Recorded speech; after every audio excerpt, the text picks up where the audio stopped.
اس نے ہاتھ پکڑ کر اسے کھڑا کیا۔ اور ابا؟ ارم کی آنکھوں میں ذرا سی پریشانی اتری۔ ان سے اجازت لے لیے اور وہ باہر مردوں میں بیٹھے ہیں۔ وہ ارم کو ہاتھ سے پکڑے ڈرائنگ روم کی طرف لے آئی۔ جالی دار پردے کے پیچھے وہ دونوں لمحے بھر کو رکی تھیں۔ اندر صوفوں پہ سائمہ تائی، فاطمہ بیگم اور سونیا بھابھی بیٹھی تھیں۔ سامنے والے 2 سنگل صوفوں پہ ایک نفیس سی خاتون اور ایک خوب بروسا نوجوان بیٹا تھا۔ سامنے رکھی میز لوازمات سے سجی تھی اور سونیا بصد اصرار مہمان کو بہت کچھ پیش کر رہی تھی۔ بس بھابھی، ہمیں تو اپنی جیسی بچی چاہیے، با حیا، با پردہ، صوم و صلات کی پابند، وہ خاتون مسکرا کر کہہ رہی تھی۔ ارے مسز کریم، ہماری ارم تو کبھی سر ڈھکے بغیر گیٹ سے باہر نہیں نکلی۔ السلام علیکم۔ وہ ارم کو ساتھ لی اندر داخل ہوئی۔ اس کے سلام پر سب نے سر اٹھا کر دیکھا۔ گلابی پوری آستینوں والی شلوار قمیض میں ہم رنگ دوپٹہ اچھی طرح پھیلا کر سر پہ لیے ارم جھکی جھکی نگاہوں سے سامنے ایک صوفے پہ آ بیٹھی۔ حیا بھی ساتھ ہی تھی، کمر پہ گرتے silky ball, grey a line shirt اور ٹراؤزر زیب تن کیے، دوپٹہ کندھے پہ ڈالے، ارم کے ساتھ ہی ٹانگ پہ ٹانگ رکھے پر اعتماد طریقے سے بیٹھ گئی۔ یوں بیٹھنے سے ٹراؤزرز کے پانچے ذرا اوپر کو اٹھ گئے اور گرے کینچی چپلوں میں مقید سفید پاؤں ٹخنوں تک جھلکنے لگے۔ بیگم کریم کی مشفق سی آنکھوں میں ارم کو دیکھ کر پسندیدگی کی جھلک اتری تھی۔ انہوں نے تائیدی انداز میں اپنے سمارٹ سے بیٹے کو دیکھا، مگر وہ ارم کو نہیں بلکہ بہت غور سے حیا کو دیکھ رہا تھا۔ اور بیٹا، آپ کیا کرتی ہو؟ بیٹے کو متوجہ نہ پا کر وہ سنبھل کر ارم سے مخاطب ہوئیں۔ جی ماسٹرز کر رہی ہوں انگلش لٹریچر میں، ارم نے جھکی جھکی نگاہوں سے جواب دیا۔ تبھی حیا کو محسوس ہوا وہ لڑکا مسلسل اسے دیکھ رہا ہے، ستائش یا پسندیدگی سے نہیں بلکہ غور سے، جانچتی پرکھتی نظروں سے۔ دفعتاً اس نے پاکٹ سے اپنا بلیک بیری موبائل نکالا اور خاموشی سے سر جھکائے بٹن پریس کرنے لگا۔ خواتین آپس میں گفتگو میں مصروف تھیں، مگر حیا کچھ عجیب سا محسوس کرتی کہ نکھیوں سے اسی کو دیکھ رہی تھی۔ جو اپنے فون پہ جھکا تھا تبھی ہولے سے اس کے موبائل سے مائی نیم از شیلا کی آواز گونجی، جسے اس نے فوراً بند کر دیا، مگر وہ سن چکی تھی۔ شیلا کے ساتھ شادیوں کا مخصوص شور بھی سنائی دیا تھا اور ارم نے بھی شاید کچھ سنا تھا، تب بھی چونک کر گردن اٹھائی اور پھر قدرے سبکی سے واپس جھکا دی۔ حیا کو اپنی جان جسم سے نکلتی محسوس ہوئی تھی۔ کیا دنیا اتنی چھوٹی تھی؟ وہ اب موبائل پہ کچھ دیکھ رہا تھا، کبھی اسکرین پہ دیکھتا اور کبھی حیا اور ارم کے چہروں پہ نگاہ ڈالتا۔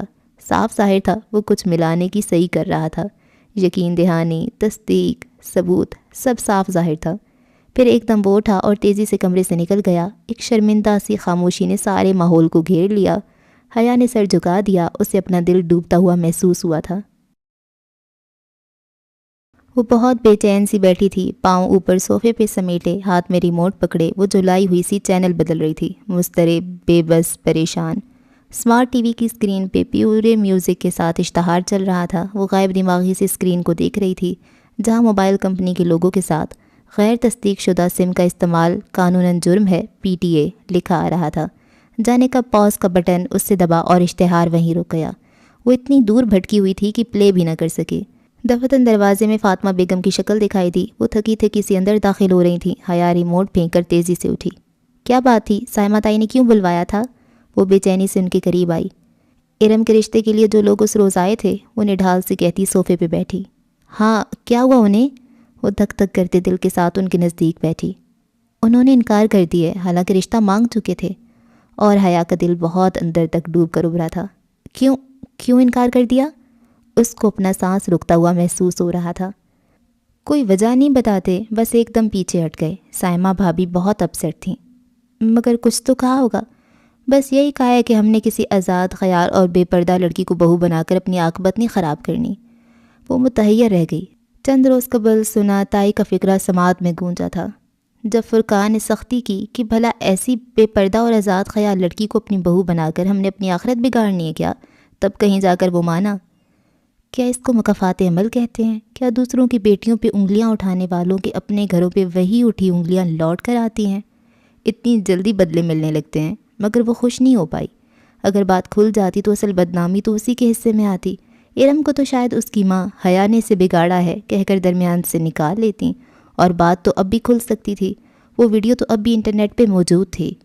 خیر، ارم کو کون سی کمیاں رشتوں کی؟ فاطمہ بیگم اٹھ کر کچن کی جانب چلی گئی تھیں اور وہ صوفے پہ گر سی گئی۔ ٹی وی اسکرین پہ وہ اشتہار ابھی تک رکا ہوا تھا۔ وہ بس خالی خالی نگاہوں سے اسے دیکھے گئی۔ غیر تصدیق شدہ سم کا استعمال قانوناً جرم ہے، PTA۔ اب شاید ارم کے لیے بھی کبھی کوئی رشتہ نہ آیا بھی تو یہی ہوگا جو اس دفعہ ہوا تھا، اور ہر کوئی ان کی طرح تو نہیں ہوگا کہ بات دبا جائے۔ کسی نے منہ پہ ساری بات کر دی تو خدایا وہ کدھر جائیں گی؟ غیر تصدیق شدہ سم کا استعمال قانوناً جرم ہے، پی ٹی اے۔ وہ بے خیالی سے اسے تکتی، سوچوں کی الجھن سے نکل کر ایک دم چونکی۔ غیر تصدیق شدہ سم کا استعمال قانوناً جرم ہے، پی ٹی اے۔ بجلی کا ایک کوندہ سا اس کے ذہن میں لپکا تھا۔ اوہ خدایا، یہ خیال اس سے پہلے کیوں نہیں آیا؟ وہ ایک جھٹکے سے اٹھی اور باہر کو لپکی۔ ارم، ارم! بہت زور سے چلاتی ہوئی حیا نے اس کے کمرے کا دروازہ کھولا۔ ارم موبائل پکڑے بیڈ پہ بیٹھی تھی۔ دروازہ کھلنے پہ گڑبڑا کر موبائل سائڈ پہ رکھا۔ کیا ہوا؟ ساتھ ہی ارم نے اپنا موبائل الٹا کر دیا تاکہ اسکرین چھپ جائے۔ سنو وہ، تبھی رشتے والی بات یاد آئی۔ اوہ آئی ایم سوری، ان لوگوں نے رشتے سے انکار کر دیا۔ وہ تو ویڈیو دیکھ کر کرنا ہی تھا، خیر جانے دو، اچھا ہی ہوا۔ وہ مطمئن تھی۔ حیا کو حیرت ہوئی، مگر وہ وقت حیرت ظاہر کرنے کا نہیں تھا۔ وہ جلدی سے اس کے ساتھ آ بیٹھی۔ ارم میری بات سنو، تم نے کبھی موبائل کنیکشنز کے اشتہاروں میں وہ عبارت پڑھی ہے کہ غیر تصدیق شدہ سم کا استعمال جرم ہے؟ ہاں تو کیا تمہیں معلوم ہے سم رجسٹر کروانا کیوں ضروری ہوتا ہے؟ کیوں؟ تاکہ کوئی کسی سم کا غلط استعمال نہ کر سکے، چاہے وہ دہشت گردی کی واردات ہو یا کسی کو رانگ کالز کرنے میں۔ یہ سب سائبر کرائم کے تحت آتا ہے۔ Cyber crime? ارم نے پلکیں جھپکائیں۔ ہاں، اور ہر سائبر کرائم پاکستان ٹیلی کمیونیکیشن اتھارٹی کو رپورٹ کیا جا سکتا ہے۔ کیا کہہ رہی ہو حیا؟ مجھے کچھ سمجھ میں نہیں آ رہا۔ ارم ہماری پرسنل ویڈیو انٹرنیٹ پہ ڈال دینا بھی تو ایک سنگین جرم ہے، سائبر کرائم، ہم اس کو رپورٹ کر سکتے ہیں۔ تمہارا دماغ ٹھیک ہے؟ وہ فوراً بدکی۔ اگر کسی کو پتہ چل گیا تو؟ پتہ تو تب چلے گا جب ہم اس ویڈیو کو وہیں رہنے دیں۔ 4 دن سے میں سولی پہ لٹکی ہوں، اب اس مسئلے کو ختم ہو جانا چاہیے۔ مگر ہم کس کو رپورٹ کریں گے؟ وہ نیم رضامند ہوئی تو حیا نے جھٹ سے اپنا موبائل نکالا۔ پی ٹی اے کو۔ دروازہ بند کرو، میں اپنے کنیکشن کی ہیلپ لائن سے پی ٹی اے کا نمبر نکالتی ہوں۔ ارم دوڑ کر دروازہ بند کرائی اور حیا نمبر ملانے لگی۔ پی ٹی اے کی ہیلپ لائن کا نمبر آسانی سے مل گیا، مگر آپریٹر نے نہایت شائستگی سے یہ کہہ کر معذرت کر لی کہ اس قسم کا سائبر کرائم کسی انٹیلیجنس ایجنسی کے سائبر کرائم سیل کو رپورٹ کرنا ہوگا۔ حیا نے ان سے ملک کی سب سے بڑی سرکاری سویلین ایجنسی کے سائبر کرائم سیل کا ای میل ایڈریس لے تو لیا، مگر اب وہ متذبذب بیٹھی تھی۔ یہ انٹیلیجنس والے خطرناک لوگ ہوتے ہیں ارم، مگر اب یہ کرنا تو ہے نا؟ اور واقعی کرنا تو تھا۔ ارم نے لیپ ٹاپ کھولا اور بہت بحث و تمہیز کے بعد انہوں نے ایک کمپلینٹ لکھی اور اس پتے پہ بھیج دی جو پی ٹی اے سے ان کو ملا تھا۔ بمشکل 10 منٹ ہی گزرے تھے کہ حیا کا موبائل بجا۔ اس نے موبائل اٹھا کر دیکھا۔ چمکتی اسکرین پہ انگریزی میں پرائیویٹ نمبر کالنگ لکھا آ رہا تھا، ساتھ کوئی نمبر وغیرہ نہیں تھا۔ اس کے موبائل پہ نمبر اور نام دونوں آتے تھے اور اسے نہیں یاد تھا کہ کبھی کوئی نمبر اس نے پرائیویٹ نمبر کے نام سے محفوظ کیا ہو، اور عجیب بات تو یہ تھی کہ نمبر تو سرے سے آ ہی نہیں رہا تھا۔ یہ کون ہو سکتا ہے؟ اس نے اچھمبے سے موبائل کان سے لگایا۔ ہیلو؟ دوسری جانب ذرا دیر خاموشی کے بعد ایک بھاری گمبھیر آواز سنائی دی۔ السلام علیکم مس حیا سلیمان۔ جی آپ کون؟ میں میجر احمد بات کر رہا ہوں، سائبر کرائم سیل سے۔ آپ نے ہماری ایجنسی میں رپورٹ کی ہے، ہمیں ابھی آپ کی کمپلینٹ موصول ہوئی ہے۔ وہ جو بھی تھا بہت خوبصورت بولتا تھا، گہرا، گھمبیر مگر نرم لہجہ جس میں ذرا سی چاشنی بھری تپش تھی، گرم اور سرد کا امتزاج۔ مگر میجر احمد، میں نے کمپلینٹ میں اپنا نمبر تو لکھا نہیں تھا، وہ دھک دھک کرتے دل کے ساتھ کہہ رہی تھی۔ ارم بھی حیرت بھرے خوف سے اس کو دیکھ رہی تھی۔ جواباً وہ دھیرے سے ہنس دیا۔ نمبر تو بہت عام سی چیز ہے مس سلیمان، میں تو آپ کے بارے میں بہت کچھ جانتا ہوں۔ کیا؟ یہی کہ آپ سلیمان اصغر کی بیٹی ہیں، آپ کے والد کی ایک کنسٹرکشن کمپنی ہے، آپ کا بھائی روہیل جارج میسن یونیورسٹی میں زیر تعلیم ہے، خود آپ انٹرنیشنل اسلامک یونیورسٹی میں LLB آنرز شریعہ اینڈ لا کے 5ویں سال میں ہیں۔ فروری میں آپ ایکسچینج پروگرام کے تحت استنبول جا رہی ہیں، غالباً سبانجی یونیورسٹی میں، اور پچھلے ہفتے اپنے کزن داور فرقان کی مہندی کے فنکشن پہ بننے والی ویڈیو انٹرنیٹ پہ اپلوڈنگ کو آپ نے رپورٹ کیا ہے۔ Is that right ma'am? وہ جو دم بخود سی سنتی جا رہی تھی وہ مشکل بول پائی۔ جی وہی ویڈیو۔ اب آپ کیا چاہتی ہیں؟ یہی کہ آپ اسے اس ویب سائٹ سے ہٹا دیں۔ اس کی آواز میں بہت منت بھر آئی تھی۔